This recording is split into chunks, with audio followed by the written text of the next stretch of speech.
Let's misuse spears as if they would be swords. This is the Kitsune clan, a group of sword enthusiasts who like cosplay, reenactment, and historical martial arts. If you have similar interests, feel welcomed.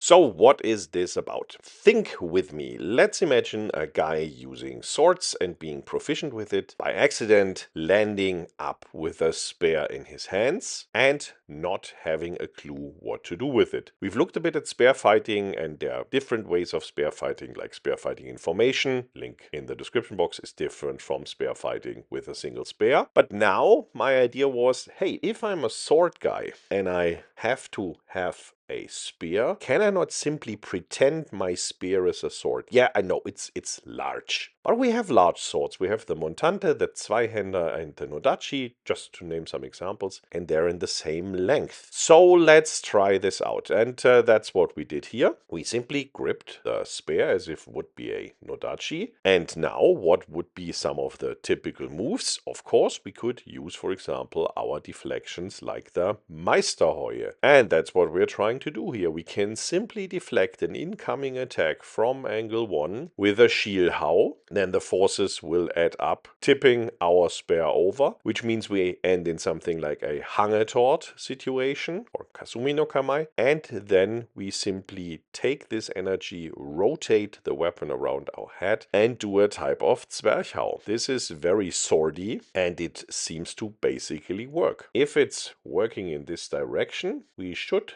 think of the possibility to reverse this whole thing. So we would then simply attack on angle 2 as a next step and do the same thing. Attack with the spear. This will now be a type of Scheitelhau. Then the spear will tip over into a Wacht, and then we can do again a Zwerchhau, the other Zwerchhau. You should know that there are two of these, the one direction, the other direction. If you want to see more videos on the Meisterheue, the mastercuts in general, I'll link them in the description box as well. And then we can, of course, instead of going with the flow, so the Schielhau and the Scheitelhau basically take a lot of the energy that the opponent provides with us. We can also do the opposite and strike a bit against. Yeah, not totally. In fact, it's always 90 degrees against the major force of the opponent, but it looks like striking against. That would be then against angle 1 the Zornhau, and against angle 2 the Krumpau. And again, we have a lot of force coming in here, so we continue again into a Zwerchhau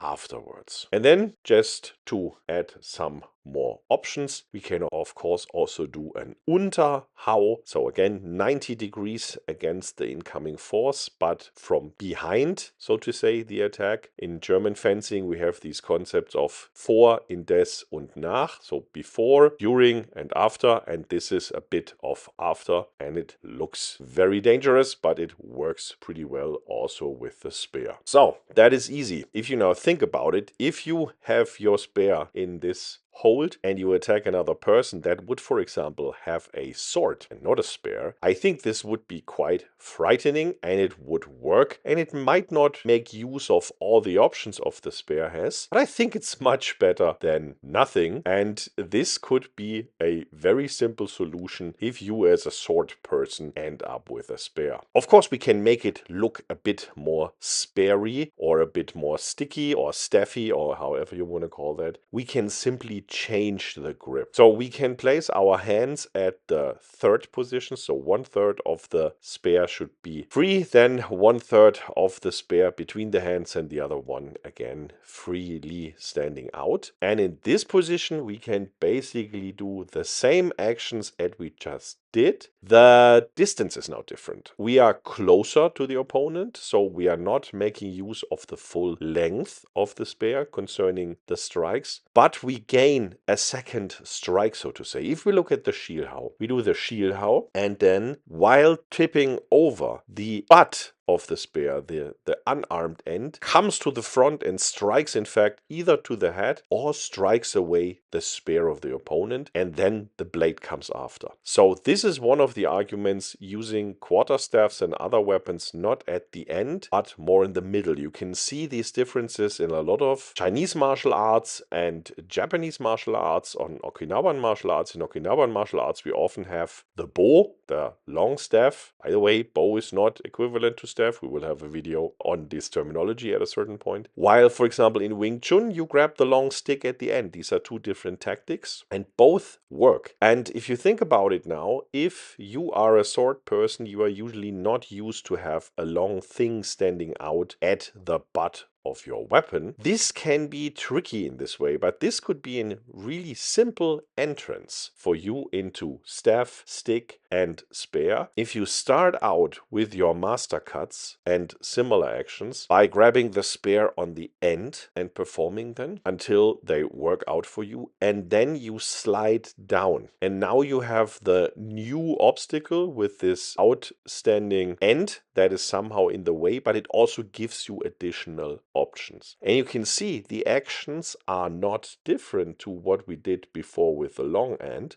but we always add a strike in between, so to say. And this strike can either be an attack or a displacement of the weapon of the opponent. This gives us options. So this is basically about two things. The one is an emergency situation. The sword person ends up with a spear and somehow has to deal with it. But it also can give us a didactic thinking how we can teach somebody that has already previous knowledge and make use of that. That's often when you have martial arts, and there's this story by Bruce Lee that you have to empty the cup before you can fill it again. I think this is incorrect. I think it makes much more sense to take previous knowledge and the background of the person that you want to teach and use this to your advantage. Because previous knowledge is not an obstacle. Previous knowledge is exactly that, previous knowledge. And you should not destroy that. You should use that. There are many ways how to do that. The way that we did it here now was very simple. We took few techniques that are well established with the swords and also with the really long swords that are already quite sparey in their overall behavior, and transfer that to the spear. As a step in between, you could play with different weapons, like a sword staff would also work with this mechanic, or even some of the fantasy weapons we recently had looked at. The needle from Hollow Knight, and it also behaves just like that. So there's a lot of things you can simply do with the space movements. Don't throw away your technical knowledge just because the weapon seems so different. Experiment, explore, and learn. We hope this could inspire you, and we hope to see you around next time.